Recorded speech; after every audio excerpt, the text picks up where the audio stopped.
If you're looking for expert guidance on finding your dream home, a place to start your next chapter, or getting in the door in your first home, chances are your family is trying to weigh in. Like your aunt, who knows the perfect place for you and likes to say, if I'm being honest, a bit too often. Or your savvy family member who swears by an app. But it's not enough to just know you. You need someone who gets you. Someone who can make homeownership possible on your budget. Who can look at what seems insurmountable and confidently say, this is the way. Only a realtor can guide you every step of the way, with equal parts resilience and hope. Because no one cares more about helping Californians live the California dream than realtors. So, all due respect to your aunt, but get the expertise from the best at championsofhome.com. California Association of Realtors. Who's your realtor? You don't need to outwork AI. You need to outhuman it. Look, everybody's panicking right now about artificial intelligence. But what if I told you the real threat, it ain't AI at all. It's the fact that we already are robots ourselves. You know what I mean? We've been turned into robots. We've been trained to be efficient. We've been trained to follow systems. We've been trained to replicate, duplicate. We've been turned into robots.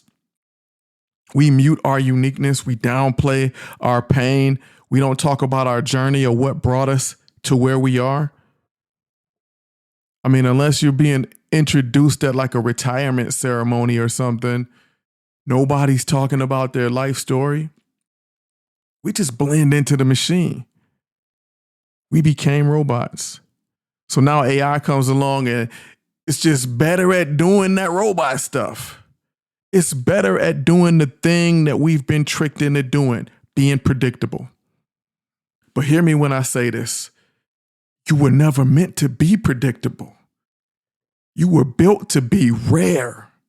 You were built to be a human. Let's zoom out for a second. Look, for the last 50 years, I feel like industry unfortunately, it just moved faster than the tech that could support it, right? You saw, I mean, especially anybody who's worked in government or in larger companies, you see the IT team struggling, constantly asking for a budget or a new software or a new hardware. The tech could never support, right? We needed mass production, predictable outputs, people who could slot in and get that job done because the tech couldn't do it by itself. So what happened is industries trained humans to act like robots. And this is, I mean, I don't want anybody to misconstrue this and take this as some kind of conspiracy theory or like Illuminati type thing. This didn't happen because people are evil or anybody was trying to do anything dastardly or nefarious. The tech just wasn't ready. You're trying to make money and the tech is not ready. So what do we do now? Everybody's turned into robots. Everybody was bred to sit in a cubicle, be robots, remove their uniqueness, and now the robots finally do show up. It's almost like they arrive late to work, right? We've been sitting in their seats doing their jobs that were never designed for our brilliance in the first place. One of the things that really annoys me is we always act like these brilliant people, the Elon Musk of the world, are just like one-off outliers. We are all designed with brilliance. We are designed in the image of God. And it says we are his workmanship, created for great works. Look, here's the part that stings. Unfortunately, we got used to those seats in those cubicles. We convinced ourselves this is where we belong. We even fought for them. We were scared to take any other seat because that's challenging. We leave that up to the outliers, the exceptional ones. But let me tell you with love, you were never a robot. You are exceptional yourself.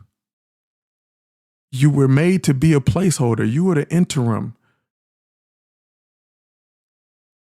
The soul keeping it moving until the tools caught up. Unfortunately, that's what you were. So now they're catching up, right? The robots are arriving. They're here. They're checking in. They're going through orientation. We know in the next 3 to 5 years, the workforce is going to flip, right? I've seen an estimate of, I don't know, somebody said like 90 million jobs going away, right? But they also say like 170 million jobs, new jobs being created, right? So it's just like a whole reinvention. So look, I feel like I'm the harbinger, right? I feel like I'm bursting into one of those old school offices. Everybody's sitting in their cubicle. I'm bursting in and I'm saying, you know what? Get up. It's time to get up. Get out of that chair. I know you fought for it. I know you took it from Sarah or Mark when they retired or got laid off. And I know you scavenged that computer and that keyboard and that mouse, the fan under your... Look, it's not for you anymore. It's time to shift. It's not time to disappear. It's not time to panic, but it is time to reposition.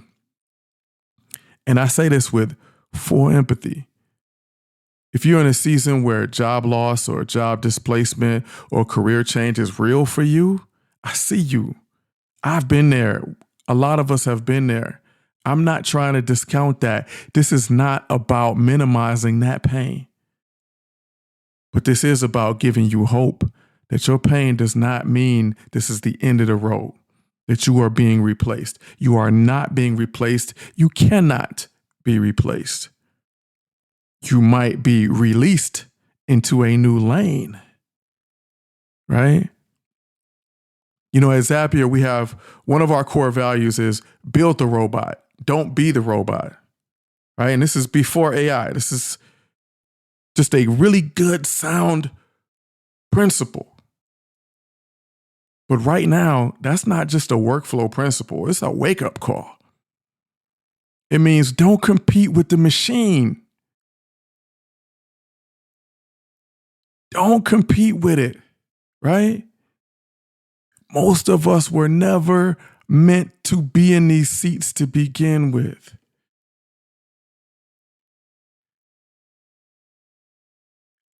And listen, I want to say this one more time. If you are currently in a season where you're feeling the weight of job loss, if your career has been disrupted, or there's uncertainty about where you fit, I see you.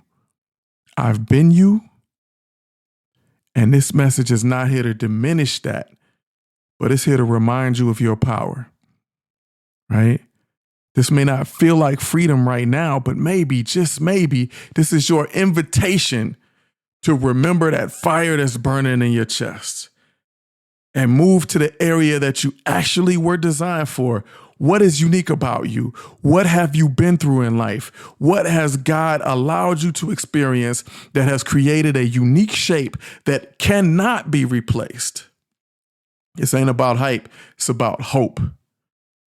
I'm standing here as a lighthouse because I know what it feels to drift in the fog.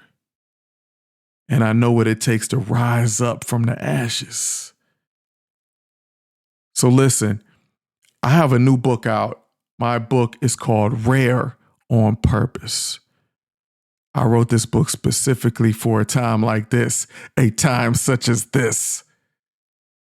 What we need to do is remember who we are.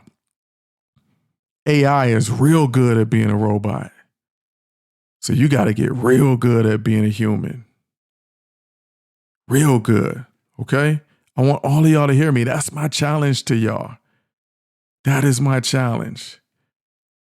So as I leave out of here today, go check out my book. Go to my website, imjfloyd.com, or you can go out to Amazon.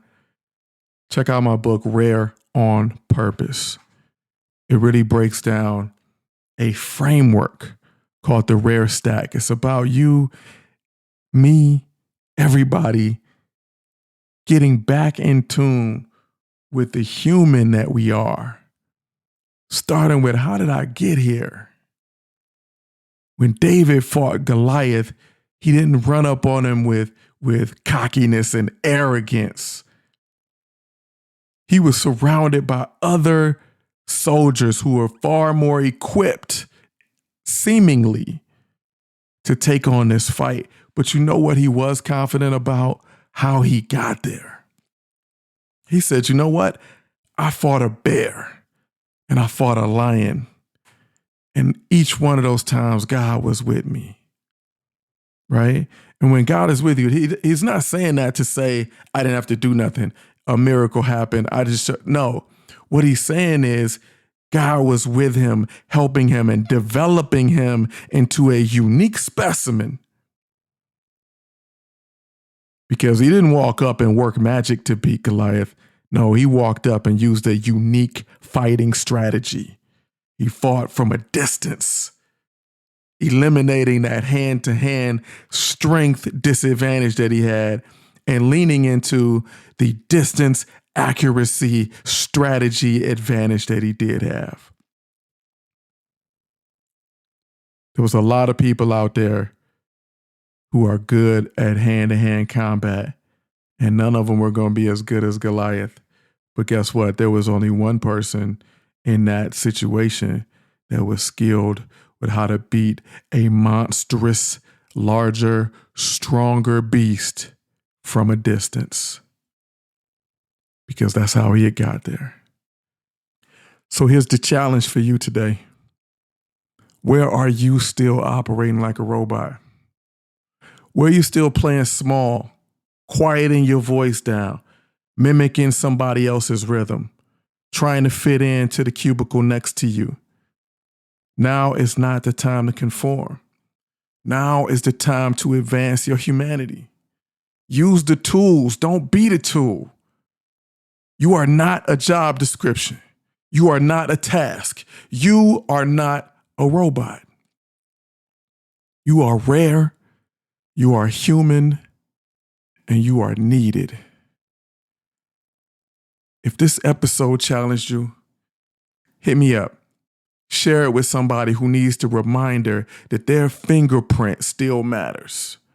And next time you hear somebody say that AI is taking over, just remember the best response to artificial intelligence is authentic humanity.